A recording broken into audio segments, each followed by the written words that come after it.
Hey everyone, welcome back to my channel. Today we are going to talk about sage and Palo Santo. Excuse me, if you are unfamiliar with what these are, they are both used for cleansing and smudging. So here is white sage, and here is a stick of Palo Santo, which you can see that I've already begun to use. So, sage cleansing, also known as smudging. Sage is best for purifying and resetting your environment, for setting intentions, or preparing for meditation. It is especially effective if you've been through a stressful period and need to release stagnant or negative energy. The items needed for using sage: your sage bundles. These are pre made bundles of sage leaves that have been tied together. A fireproof container, which could be a shell or a bowl or an ashtray, anything that is fireproof. These are used to catch your ashes as you are going around saging, whether it is saging yourself or you're saging your environment.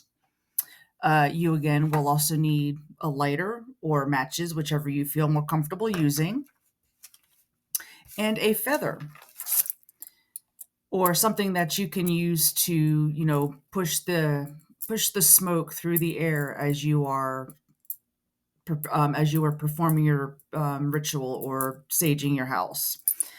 So, and a bowl of sand is recommended, but you don't really need the bowl of sand. That is to tap out your sage when you are finished using it. One of the biggest differences between the sage and the Palo Santo is the sage you can tap out and reuse, and the Palo Santo is a piece of wood, so it will burn itself out. And the uses for the Palo Santo: it is ideal for inviting positive energy and enhancing creativity and supporting emotional healing. Palo Santo is great for personal rituals, supporting mindfulness, or just to use for an for to add an uplifting vibe to your space. So I'm just going to go ahead and light these for you. Not that you all need to see this, but sage sometimes takes a little while to light. Okay, and there is the smoke of the sage. And I'm just going to use it to cleanse myself.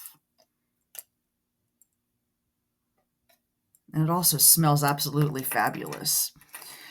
So if you were going to go and cleanse your home with the sage, what I recommend is you start at your furthest back door and try to have both your front door and your back door open, because you're going to be pulling in the fresh new energy and releasing the old energy to your through your front door.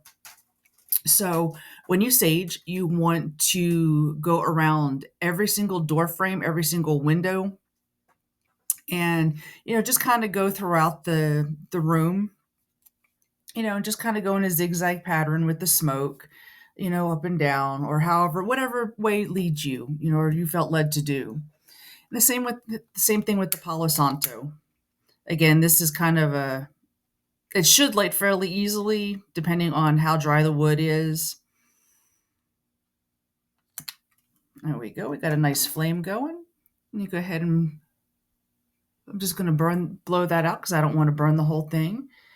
And again, same thing. You just go around and cleanse and set your intentions as you're cleansing. That is one of the biggest things that I think we all forget to do, is we just go through the motions and we are not setting our intentions. So if you're using the sage and or the Palo Santo, set your intentions for a clean, healthy space, and just asking it to help you feel better about yourself in the space that you are occupying. Or even, I've got a stone here. You can use your sage to cleanse your stones. If you are looking, if you've just purchased a new stone and it needs, it needs to be cleansed because it has everybody else's energy in it, please take a piece of sage or your Palo Santo or even dried rosemary. Incense even works, but cleanse your stones, okay? All right, guys. I thank you all for your interest in this video. And if you have not done so, please subscribe and please hit the like button. Thank you all. I appreciate you. Bye for now.